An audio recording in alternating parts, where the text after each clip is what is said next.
All right, I always try to see the positive of tough situations, and so I'm going to share with you what I think the positive side of starting our research paper is.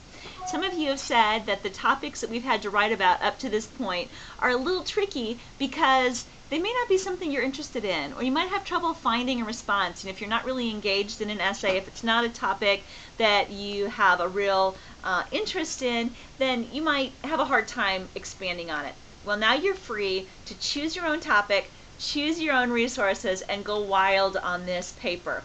The only restriction you have, well, the basic only restriction you have is choosing a topic, is that it has to be a persuasive or problem-solving paper, and that's because this is the paper that the college is going to collect as part of your portfolio. If you are not getting your degree from Northwest State, this portfolio assignment still applies to you. You just don't have to turn in the portfolio portion.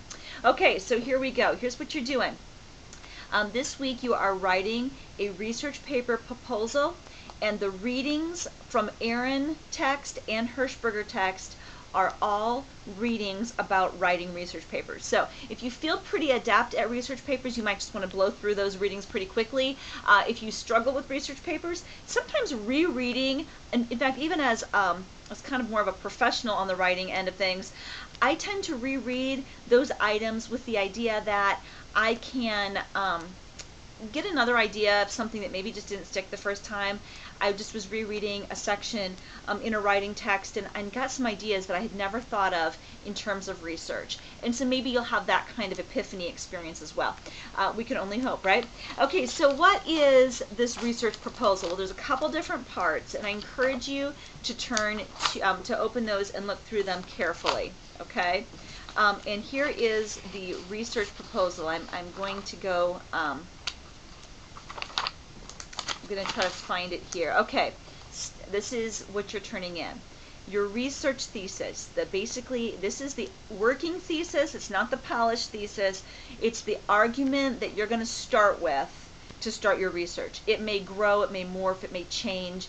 We're not going to change topics after you turn your proposal in, but you might change a slight angle, or maybe you thought you'd find information on something that you don't find information on. So you might have to tweak your thesis statement, but it's going to be your jumping off point.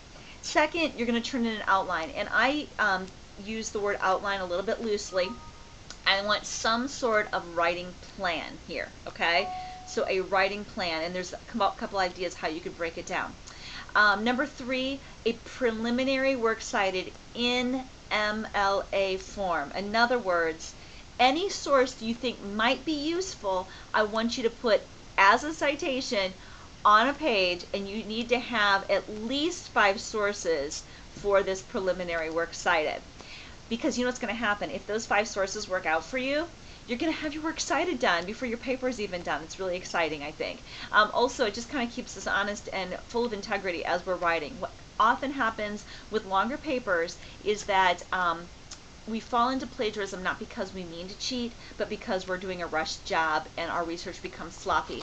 Even when you hear about professional writers who get chewed out for, or blown in the open for plagiarism, it's often just a result of a rushed job, pressures for deadlines, like you're experiencing right now. So do take the time to carefully write out your research proposal. And assignment 5.3 on plagiarism is next week, so don't worry about that one. All you're doing is knocking out your proposal this week. A couple notes on good research.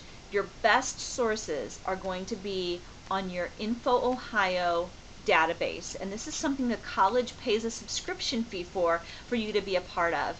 And what you want to do is you want to open up that database, and you want to do an academic complete search, and it will give you, and then start putting in your keywords. If you're not finding things, it's not because it's not there, it's probably because you need to tweak your keywords. If you need help on using InfoOhio, will you please let me know? The college has a password for you. They have a way to get into this program, and you're going to want to use this. It's because by using this database, you're using all academically solvent research materials.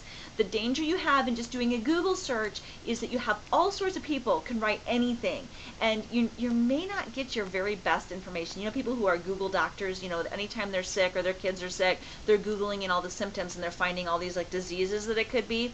That's a problem, right? Because anybody can write anything.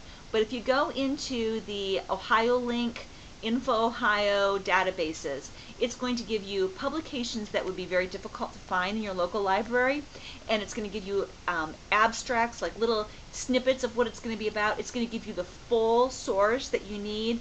It's going to give you so much valuable academically solvent information. You're going to be amazed. Okay, so that's my sales pitch on that. Have a great week. If you have any questions about topic choice, would you give me a call? I'd love to help out. Or not give me a call. That was kind of a mind slip there. Write me a message in your classroom, or post a question on the discussion boards.